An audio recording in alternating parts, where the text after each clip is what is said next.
కంచెగచ్చిబౌలి భూముల విషయంలో ప్రతిపక్షాల ఆరోపణలు, ఫేక్ వీడియోలను తిప్పికొట్టాలని ఎన్ఎస్యుఐ నేతలకు సూచించారు ఇన్ఛార్జి మీనాక్షి నటరాజన్.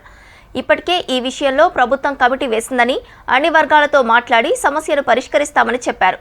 కష్టపడ్డ కార్యకర్తలు పార్టీ పదవులని మరోసారి స్పష్టం చేశారు మహేష్ కుమార్ గౌడ్. రాజీవ్ యువ వికాసాన్ని యువతలోకి తీసుకెళ్లాలని సూచించారు.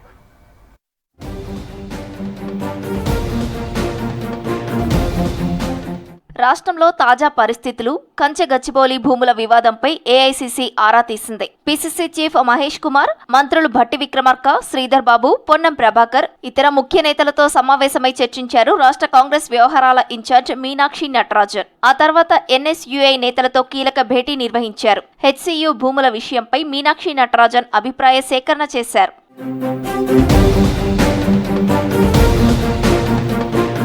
హెచ్సియు భూముల విషయంలో ప్రభుత్వం కమిటీ వేసిందని, కమిటీ సభ్యులు అన్ని విషయాలపై చర్చిస్తారని చెప్పారు మీనాక్షి నటరాజన్. ఎవరికీ నష్టం జరగకుండా వివాదం పరిష్కారం చేస్తామన్నారు. విద్యార్థుల లేఖలపై సమాచారం సేకరిస్తామని, ఎప్పుడు ఎవరితో మాట్లాడాలనే వివరాలు ప్రకటిస్తామన్నారు. ప్రతిపక్షాల ఆరోపణలు కూడా ప్రజలకు వివరిస్తామన్నారు మీనాక్షి నటరాజన్.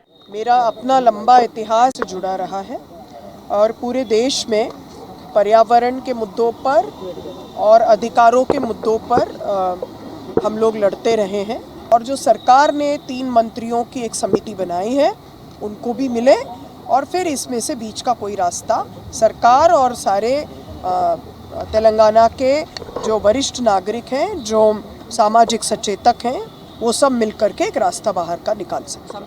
కష్టపడ్డ వారికి లోకల్ బాడీ ఎన్నికల్లో సముచిత స్థానం దక్కుతుందన్నారు పీసీసీ చీఫ్ మహేష్ కుమార్ గౌడ్. రాజీవ్ యువ వికాసంపై యువతలో యూత్ కాంగ్రెస్ అవగాహన కల్పించాలన్నారు. దేశంలో ఎక్కడా లేని విధంగా కులగణన నిర్వహించామని చెప్పారు. హెచ్సియు భూములపై ప్రతిపక్షాలు ఏఐ టెక్నాలజీతో అసత్యాలు ప్రచారం చేశాయన్నారు మహేష్ కుమార్.